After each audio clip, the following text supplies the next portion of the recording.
Hello, this is Jacob Kelly from Shallow Graves Magazine, introducing the Mr. Monday night, Mr. Tuesday night, Mr. Wednesday night, Mr. whatever night he's on, the whole effing show, Rob Van Dam. Yeah, good intro, dude. Thank you, I've been practicing. Yeah, see that. So, should I call you Rob or Van Dam? Rob, I'll call you Rob. Rob. Call me Rob, just don't call me late for 420. So, Rob, you... Keep getting closer and you're getting further away. Are we close my enough? Bad, my bad. All right.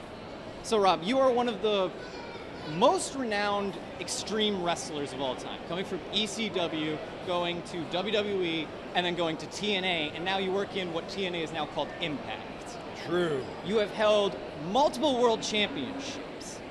True. And you are working for Impact right now, as said. But the interesting thing about the wrestling landscape is that WWE and AEW are really making way in the wrestling landscape, and that is the big news. Where does Impact fit into that? Well, you know, people aren't talking about Impact as much, at least not that my ears pick up. Everyone's really excited about AEW with, you know, rightful purpose. It is very exciting, but.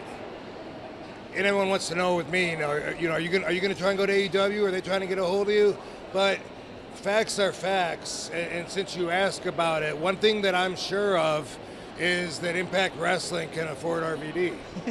And I mean, I'm saying that because WWE doesn't pay me what Impact does. Even when people think that I was at my peak years ago, if you compare the money I was making then to now, I'm at my peak now. I'm doing way less work for way more money, and so let's compare that with AEW.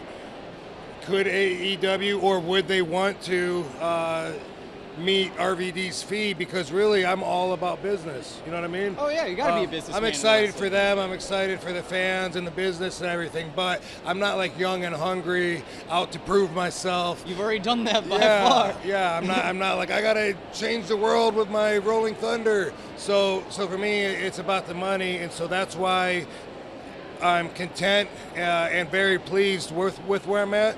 But also, I don't think people give Impact enough credit because of that.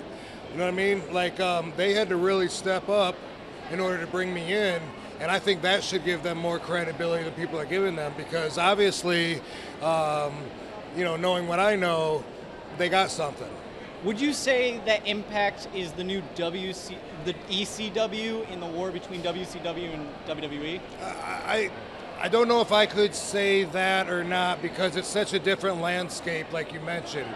Right now, it's really about all of the independent groups coming forward with their own momentum. Yeah, New Japan's coming forward more Everybody. now, too. I've for like the last 4 or 5 years, I've noticed traveling all over the world. I noticed in England, in Preston City in England, it was the first place I noticed it. There's about 300 people there, and they were so excited, and they had so many chants, and they knew every fact about every wrestler. It was like an ECW crowd mated with a European soccer crowd.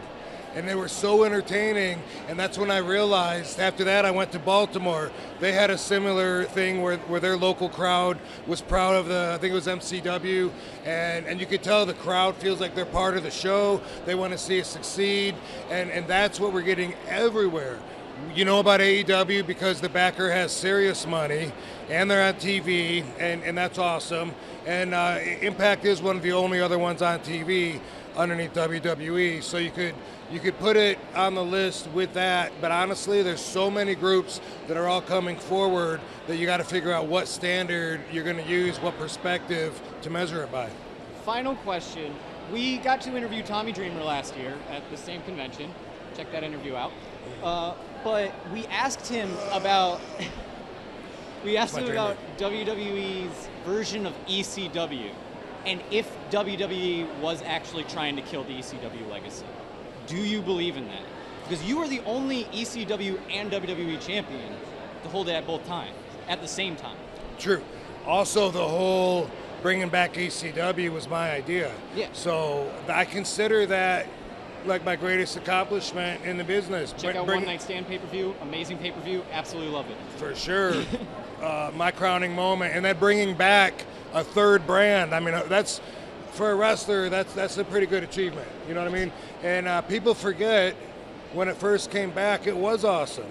JR would say ECW means anything goes, and it did. I had some great matches with Test, Bob Holly, Big Show, Sabu. People forget about all of these, and they just remember, when it started going downhill, and that's when Vince said, okay, one match per night is going to be Extreme Rules. The rest of them are going to be just like anything else, and that's what ruined it. I knew, and I told him that was going to ruin it, and he went that way anyway. And yes, I think at least at that point, I think that yes, the object was to destroy it. Well, that's sad to hear and very upsetting because ECW does have a legacy with all the chants still going on constantly, even at AEW and WWE crowds. But thank you, Rob. This is an amazing interview, and this is Jacob Kelly signing off. Thank you. And I'm an amazing wrestler, Rob Van Dam.